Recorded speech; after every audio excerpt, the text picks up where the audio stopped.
despite what their moms told them. They just aren't talented enough for radio. Unfortunately, anyone can have a show these days. Sean. Well, I'm pretty hard to figure out sometimes. In fact, I can't even figure myself out sometimes, so don't even try to. Joe. You're an idiot. And really a disloyal person. This is the Cuse Militia. Now, those two unapologetically biased orange-blooded homers, Sean and Joe. It's the most bullshit thing I've seen in 30 years. Welcome, orange men and ladies. Happy Tuesday. This is the Cuse Militia with Sean and Joe at Cuse Militia on the socials. Go there. Join the militia. We are back. We are going to talk some... Sorry about that. It happens when Joe pops a beer sometimes. We are going to talk Boeheim's Army, and we're going to talk, well, basically we're back because Joe forgot some stuff to say about football, and he regretted it. No, that's not why. He regretted it. No, that's not why. Yeah, well, it's one reason. Well, I mean, you were the one that at the end of the show that was like, "Oh, we're gonna try to come back in between games." I always say we're gonna try because when I say we'll be back, and then we're not. Something always happens. Yeah, but you said that. True that. Before you knew that I brought that up to you, so. Okay. And then plus we won too, so there's a couple different things. Yes. Boeheim's Army, hard-fought battle with Heartfire, 68-62, pull off the win late after it looks like they had it secured. But nonetheless, we're here to talk about that. We will talk about Always a Brave, the Bradley alum team, who I hope Joe has some insight on because, well, I don't know if one of the names sounds familiar to me at all. I want to think one of them maybe sounds familiar, but not exactly a follower of the Bradley squad. So we'll play around with it. We'll get your thoughts. You'll get our thoughts. And as we enter our 5th season of mediocre coverage of Syracuse football, Joe's got a little bit stuff to tie some loose ends on. So, why are you giving that look? You don't think it's mediocre or subpar? Oh, I didn't. That's not why. Oh, okay, that's what I thought. No. Okay. No. Definitely not why. All right, Joe. That's the transition to you. Oh, so gotcha. Yes. See how this works. Going into our 5th season of football. Dude still can't pick it up. It's fine.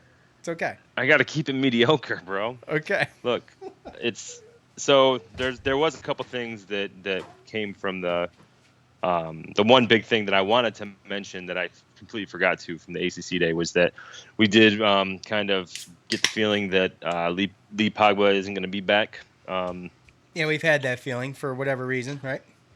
Right. And there's been reasons and stuff like that. And I guess he said something to Nate Mink, Coach Babers being the he, that he's going to be announcing or making an announcement on that very shortly. So it still might be a situation where we never really might know. But I think depending on where he ends up will tell us a lot.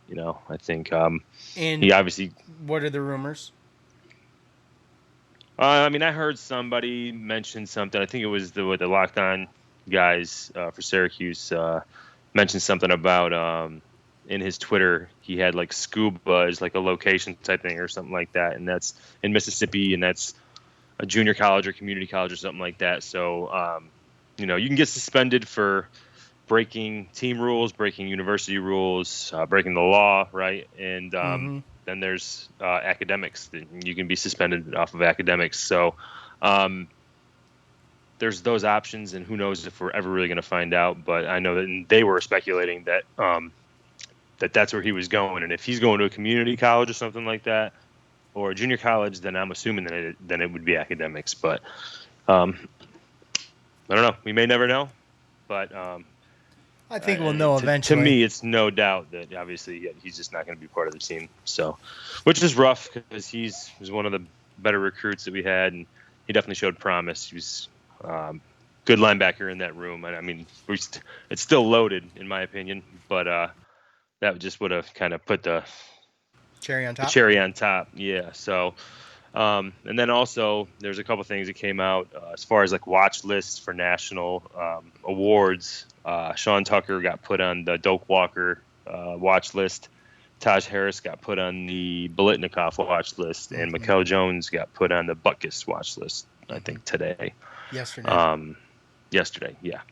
So there's a couple things to look towards. The media voted on the preseason ACC team. Syracuse did not get anybody. I don't think there's any surprise there. They only did the first team, but I don't know what or who this came from. I just remember seeing it, so forgive me for not giving credit, but I saw the projected finished standings for the ACC with Syracuse dead last. So on their side of the conference. Yep. So.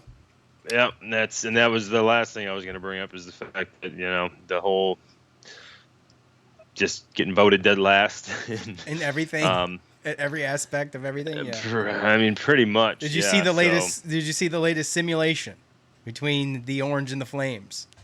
I did.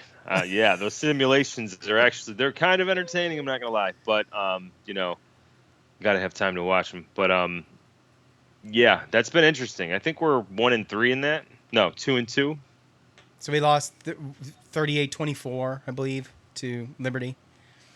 34-28. 34. Oh, and the worst part about it, it was 34-28. Okay. And the worst part about it, I think that we were up 28-10 we didn't score in the second half. Halftime. Right.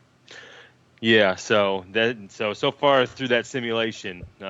For what it's worth, which is not much for what it's to me. worth. Yeah, I know. No, you can't. It's fun. It's fun to speculate, whatever. But they beat Ohio, lost to Rutgers, beat Albany, and then lost to Liberty. And actually, last night he made the change and put Garrett Schrader in as the starter. He was the starting quarterback over DeVito. Oh, so looked good early, but yeah, he still got sacked a bunch 9 times. Yeah. So it's funny because it's like you see these things happening and it's like, God, this reminds me of them. It's almost like watching a replay of last year. Yeah. Right. Yeah, but I mean, they're better, but it's still, and I think we were better overall in that too. So it's funny, but it's also it's all for fun and right. But nobody knows, like we talked about. There's you bring in up to 25 scholarship players, sometimes more. You had seniors that were allowed to stay. You had basically the wild west free agent of the portal, where you could go and no one sits out. Plus, you had freshmen that were sitting out and redshirting and just getting better over 1 year. So there's so many players. I mean, you're talking about 85 scholarship guys on teams, and there's every year you see injuries and guys that are redshirting and stuff like that like you don't know what they're going to end up. So it's so hard to predict which team's going to be good and which team's going to be bad because injuries and depth have a lot to do with it. But nobody really looks. Those media guys don't look in depth to players that haven't even played yet and stuff like that, and then they just go by numbers of a recruiting class. So it is what it is. It's all just speculation, and honestly, I don't mind it because that disrespect kind of last time we got disrespected like that was last year when we finished 1-10. Well, I mean real life, but I'm saying preseason. Okay. Last time I think we got chose to finish last the year that we went 10-3 in Dungey. Okay. Fair enough. His senior year. So stuff like that is just going to light fire under people's butts. Those players that think that they should be mentioned in the All ACC and obviously been getting voted last. I mean, that's motivation for anybody. All right. We will get into Boeheim's Army. First, we're going to hear from the folks over at Spotify Green Room. Go there, please. iOS or Android stores. Download the app. All you need is a username, an email, and a password. You get on there. You can follow us at Sean Space Cuse Militia, or you can try to search Cuse Militia. Either way, you can follow us there. You'll get notifications when we go live. We are going to be doing our football and basketball fan feedback live, as well as getting your stuff off of socials. But we will try to sprinkle it in depending on how many participants we can get. And you can get on there. Our last show, when we did one on Monday, we had Michael come on, and he pretty much listened to the whole show live and came on 2 different segments. So you might be able to do that too. But go there, to the iOS or Android stores. Download that. And you don't even have to just listen to us. You can do your own thing. Categories range from sports to politics to just pop culture to music to whatever you can think of. So go there. You can find the conversation. You can start the conversation. The Spotify Green Room app. Okay, Joe. Went into the locker room 38 to 26, I should say. And they got it started well. They played really good for the first half. The third quarter was a little rough. And then the whole fourth quarter was tight, but we ended up squeaking it out. Obviously, you guys watched it with a, 15, 16, 18-footer, something like that, from McCullough to win the game. I think he had the last 2 buckets, actually. And, another Kiefer Sykes, another, technically non-orange guy, go ahead and putting us on his back and carrying us through, although DJ Kennedy did a great job too, and Tyrese Rice and DeAndre Kane, they all did really good. Chris McCullough, the other standout really for SU, and Eric Devendorf, he did pretty good with 6 rebounds and 6 points. He was a little more active. I think he had 13 minutes, and we had a couple more turnovers this game, but didn't feel like it. And the bench points were great for SU. I don't know what we had 34. I don't know what Heartfire had, but we exceeded them. 19. 19. Okay. So, Joe, like I said, these games, I don't think any one of them's a gimme. I think they're all going to be tough, especially when you're playing with guys who you don't normally play with, and you're also playing against guys that you haven't really played against. So it's a bring your best every game or get punched in the mouth type of tournament. And Boeheim's Army's energy really to start the game was night and day. I can't help it. Their energy was night and day to start this game than it was to start the first game that they had. And they're going to need that every night if they're going to contend for a championship.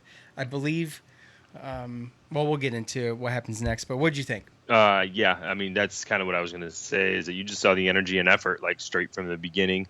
Guys were subbing in, and they were just, bringing it. CJ Fair, 7 points, 4 rebounds off the bench. I thought he played really well. Really, it's just the bench. If you can come in this tournament and your bench can get 34 points and you put in that same defensive effort, then you're going to have a really good chance, especially if you're going to, out rebound the team. And then again, a lot of it just looks at effort. I mean, we had 2 more turnovers than them, but we had 19 points off of turnovers to their 7. So, they didn't make our turnovers count as much as we made theirs count. And, everyone kind of stepped up. I mean, Andrew White didn't score. Malachi had 1 point, but Kiefer Sykes came off the bench and played great, and you saw him in there at the end of the game. You saw Devendorf play a little bit more with 6 points, 6 rebounds. Kennedy, 10 points, 8 rebounds. Kane, 6 points, 7 rebounds. I mean, they're distributing it all over the place. Tyrese Rice didn't have to. I think he only played 15 minutes in this game. So everyone's coming together. They look like they've played. I mean, you could see it's getting just better, almost quarter to quarter, half to half with these guys, and more guys are getting confidence, and you don't see the arguing, you don't see the fighting for the shots and stuff like that. They're helping each other off the floor like they've been playing with each other for a whole season. So that's the kind of stuff that you like, and that's the stuff you gotta stay together, you gotta stay positive, and more than everything else, especially when you're playing a game every other day for the first 3 rounds, your bench has got to show up. So they did that, and I mean, it was a great effort. I really wasn't. There was a couple times where I was like, okay, got close, but once we kind of started shutting down Tevin Mack, and I just saw the way that we defended, Jared Wilson, Frame, and those guys, and the way that we were getting rebounds and stuff, I was pretty confident that we were going to win them. Yeah, it had me holding my breath there for a little bit, and we'll get into some of that. But what can you say really about? And I mean, this is going to probably be a topic until they're pushed off the perch, and that's all of these outside Syracuse players coming in and really stepping up. I mean, they're the players that Malachi Richardson had a big game, but you've got these guys. You got Rice who stepped up, and now Sykes stepped up, and I mean, really, they all had a pretty decent game, all the outsiders, if you want to even call them that. And are we just going to knight them as, Syracuse, right? So I think it was, Dan Lyons had a tweet, something about the great, the Syracuse legend, Kiefer Sykes with, XYZ. And it's just funny because, that's how we treat, that's how Syracuse fans treat people. The open arms all the time. It doesn't matter where you're from. At the end of the day, if you're going to be part of something like Boeheim's Army, then you're going to be welcomed with open arms, and you're going to be part of the Syracuse family. That's it, hands down. Yeah, So, I mean, if they bring a championship to the Boeheim's Army and Devo and like all that stuff, then I think a lot of fans will do that, unless they cross them in some point in the future, maybe at another team or something like that, and they end up coming back and playing against Boeheim's Army or something like that. But yeah, I mean, who knows? Who knows if this is one of those things where Syracuse fans will want him back next year. They'll just look at him as part of the Syracuse family, like you said. So we've had players that in the past that haven't played for Syracuse. It's just they weren't the dominant player. They came off the bench and helped. One or two. They weren't team players either. This is a more team-oriented team than we've seen the past couple of years. Yeah, well, I mean, these guys are professionals. I mean, we brought in 4 guys that they were all in at the end of the game with Chris McCullough. Like, I mean, these 4 guys, unlike the past when we let guys play, they might be the 4 best players on our team. So, well, right. That's why it's a little different. And I mean, get used to seeing it, because unless we're playing bigger guys where we can't go Rice and Sykes at the end together, then those guys are probably going to be on the floor at the end of the game. But I like the rotations that they got now. I like how they got McCullough and Leiden split up, and Sykes and Rice split up, and how they sub the other guys. And like I said, I think Malachi Richardson didn't really need him this game. But you did see the defensive effort in there in the second half. Eric, I mean, that's the one thing, is that everyone that's coming in, and you see the effort, you see that they're trying, and you have to play that defense. You have to play defense in this, because as you've noticed through 2 games, and we haven't in the past, like, these referees let these guys play. Right? Oh my gosh, that's an understatement. I mean, dude, I saw 2 in a row grabbing the neck, like tugging.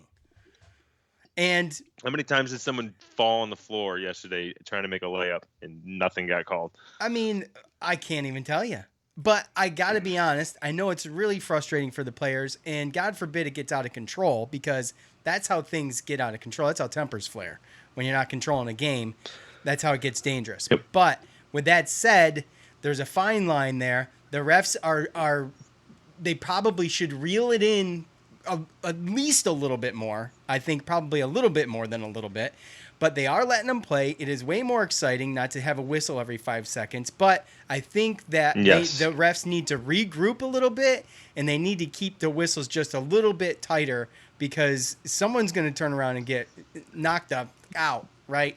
I mean, it's only going to... No, and that's my thing is that as we get to this next round where there's only 8 teams left, and they're all going to be they're all going to be very talented teams. You get to that far in the tournament, all of them are tough teams that have gone through those first tough 3 rounds, and it's only going to get worse from here. They got to I think you're going to see it get reeled in when you get to the next rounds, deeper rounds, when you're getting closer to that money, and you got more talented guys out there playing against each other. You got more talent, you got more passion. They know how to. Everybody in this tournament knows they need to bring it. Just like let's hear a little bit from you. Before we do, remember, go to the iOS and Android stores, download the Spotify Green Room app, go there, enter your username, create a password, get an email address. It's free. Go there. Follow us, Sean space Cuse Militia, or you can just try Cuse Militia,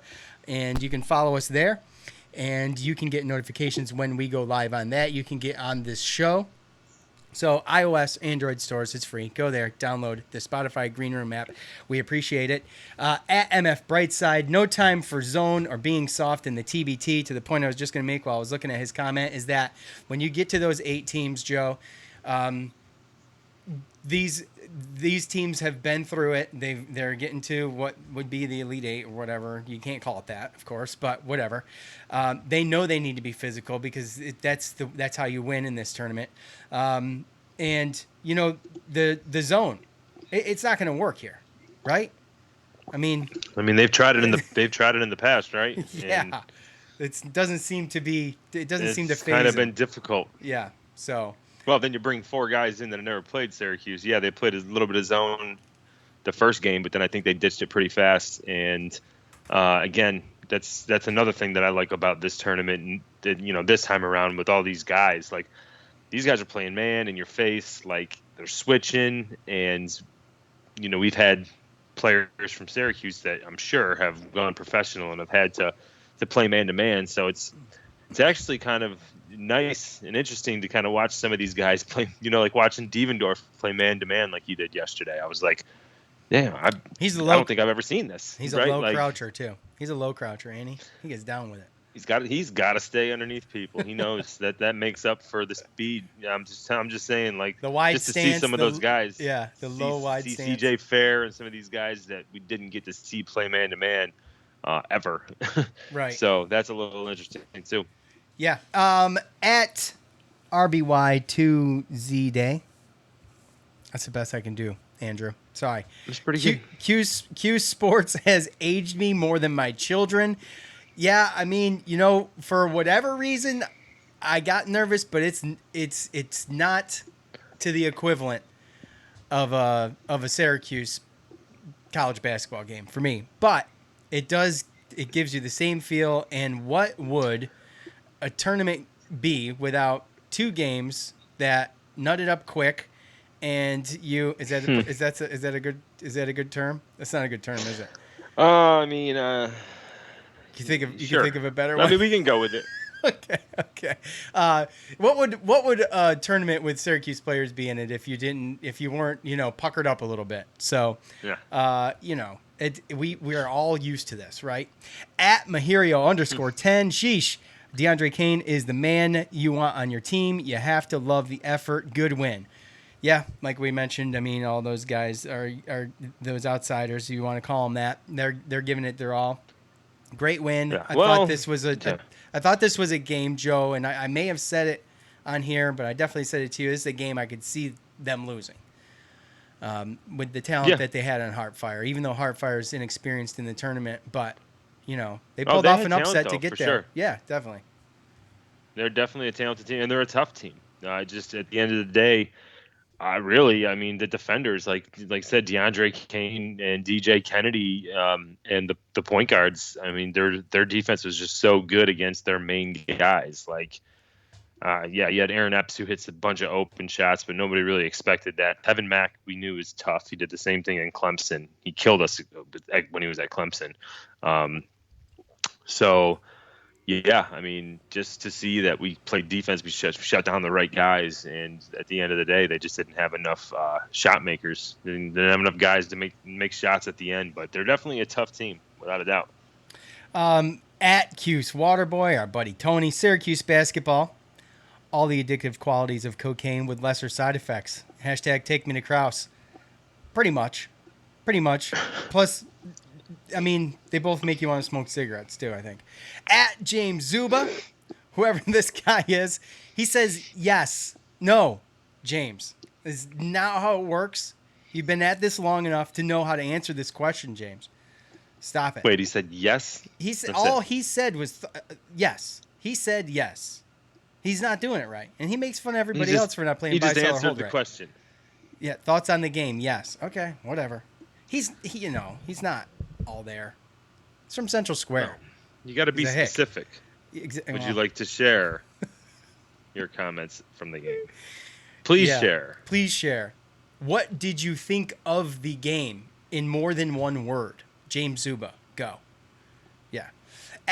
Not at nothing. Joe P., our boy on Facebook. He's going to get the chair. I'm giving Joe P. the chair.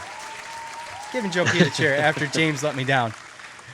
I remembered it was on. Missed game 1 because I'm an idiot. Okay.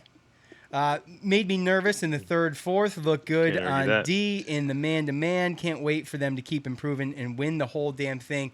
You know, I'm beginning to think that this is more of a possibility. So, of course, we saw this team being put together. And, of course, we're going to talk about this later down the road. But we saw this team being put together, and we're like, yeah, man, they're going for it. They're going for it. But you watch the first game, it's shaky. You know, you watch the second game, it's a little better, a little, you know, got tightened up, whatever.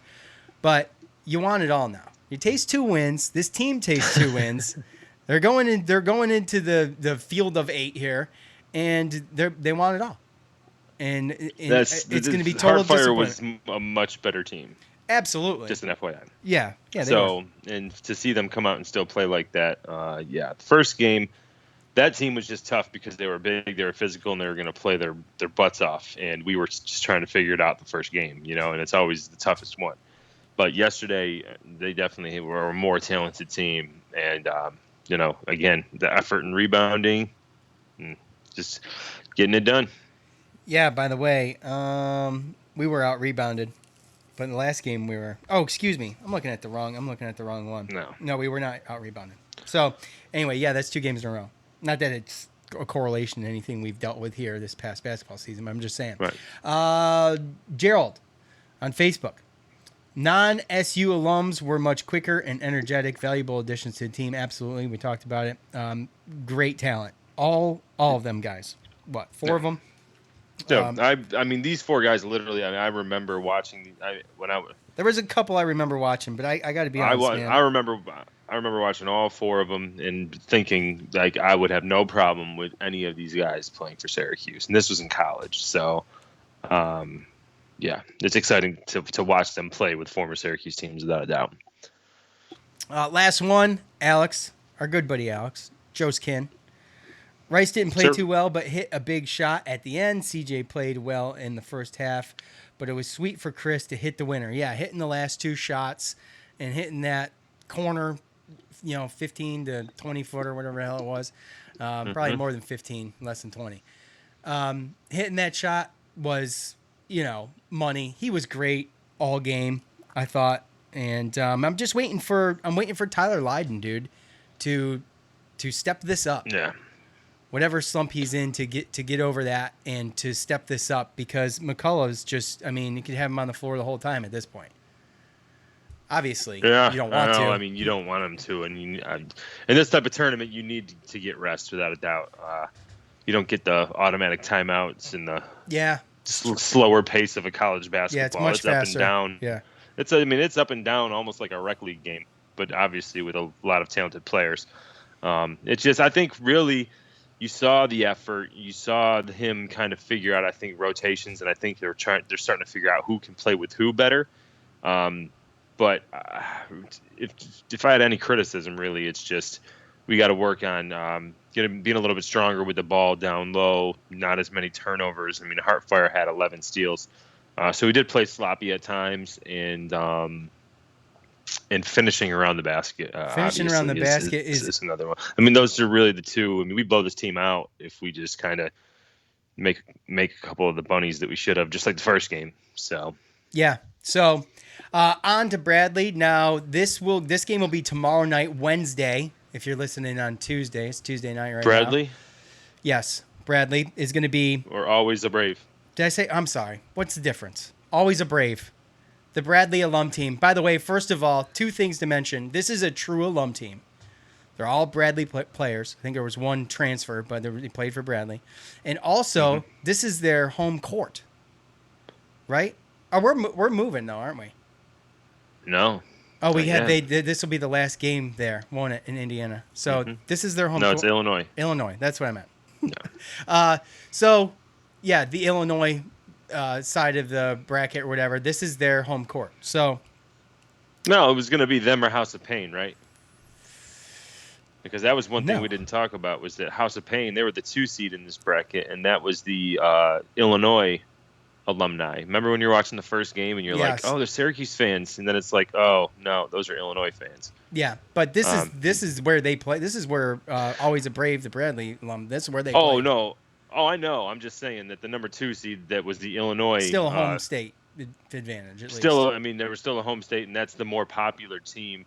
And there was a lot of fans in that stadium for Illinois. I mean, I'm sure at this point, with Bradley making it this far, or Always a Brave making it this far, I'm sure that there's going to be a lot more people there. So Daryl Brown from Always a Brave, 5'10" point guard. He's the one that went off against Jackson, Tennessee underdogs. He was a game high, 18 points. Not a soul on the rest of the team, getting into double digits. And he had 6 assists as well. So someone to watch out for, I guess. I did watch that game last night. I watched about 3/4 of it. It started to get blown open. They won 70-50. So, with that said, obviously he's going to get the special attention. But who else on this team, Joe? Tell me like I don't know. Tell me like I don't know. Okay? Who else on this team should we look out for? Going back to the first game against the Chicago Hoopville Warriors, and they only won by 2. Daryl Brown still had a good game. The player of the game probably, though, was forward Marcellus Somerville. He's 6'7", and he had, I believe, it was something like 17 points and 13 rebounds. So that's definitely a guy that we're going to have to worry about, a guy that's, that 6'7" range, probably going to be a DJ Kennedy, on him or something like that. And also Patrick O'Brien is another one that you got to worry about. He's almost a 7-footer, could possibly be 6'10", 6'11", 7 foot in that range, and he was a former lottery pick from Bradley. There's a year where Bradley had a great year. They made it to the NCAA tournament, and he was a top 10 pick in the NBA draft. And didn't really work out that well for him in the NBA, but he's been successful overseas, and a guy like that being in this tournament is tough as well. And those are guys that are going to be down low and going to be battling us for those boards. So that's going to be the 2 guys that I'm going to throw out there that are really, going to be difficult. But you already hit really the main one, Daryl Brown Jr. It's tough to look at the second game and see where they got better because they beat a team by 20 and everybody played and everybody scored. But even in the first game against the Chicago team, 9 different players scored. So even when you look at the average minutes, it's like 20, 20, 22, 23. And then there's Daryl Brown Jr. at 31. So they're going to sub in, get the fresh legs out there. Like I said, they got a couple other guys that are bigger bodies, but they don't have the talent of Somerville or O'Brien. But, you shut down Daryl Brown Jr. scoring. I mean, he's averaging 15.5 points a game with 6 assists. And so, I mean, he's leading points, assists, and minutes for his team.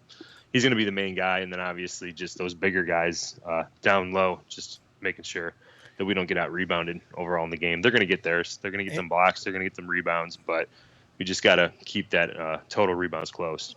A scrappy team full of Bradley All-Stars. They're 10-3 all-time in the tournament. They're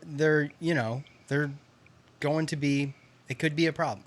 Okay. Yeah. Now. Well, I mean, Bradley's had some good. Like I said, they've had some good years, and even that one year, like one guy isn't always going to get you to the tournament. And them playing in what is it, the Missouri Valley or something? That's not the most difficult mid-major. I mean, it's a pretty tough mid-major conference to go through. So, and one person isn't going to get you to the tournament in that conference. And this is probably a makeup of a lot of that team. So, yeah, I mean, they have been playing good in 10-3. That's good. I don't think that this team is better than Heartfire when you look at the talent and whatever on the roster. But realistically, in these, I mean, you can look at big names, but it just comes down to how they play together. And like you said, a team that's all Bradley, they probably all have played with each other one way or another. And 10-3 in the tournament, that they've played in these tournaments before, so they have experience in it. So yeah, they're probably a more gelled up team, and that's what could make them dangerous. Also, if I'm not trying to look ahead, I'm just giving you information. the winner, if we get ahead, Yeah. always a Brave, get by them. We'll play at 2:00 on Saturday, and that's when the venue changes. So, Yes. and it goes to Dayton. So, look, And there's two talented teams that are playing that game as well. So where's that? I'm saying the other side of our bracket. Oh yeah. So, I mean, everybody that's left is a problem, right? Yeah, pretty much. So, so yeah, we'll see what happens. Obviously, we'll try to get back here, but tomorrow night at 9, of course, we got to get one of those. It's really tough. I wish that, right? What would it? I know it's gonna be. What would a be Wednesday night Syracuse basketball game be without it being on at 9:00 at night? So, tough. Yeah, right on Hump Day, right? Yeah. So we get by them. We play Saturday. I wish we could have the 7:00 game. That would be really awesome, but that's okay. That's okay. We'll take the 2:00 game if we can get it. So if they can put it together, I'll take any game on Saturday. Exactly. That's what I'm saying. If they can put as it long as together, I got a game on Saturday. Yeah, that would be great. So I want to thank all of you for hanging out with us. We appreciate it. We'll try to get back here after the game sometime on Thursday if we can. If we can't, we'll see you next time. For Joe, I'm Sean. We're out.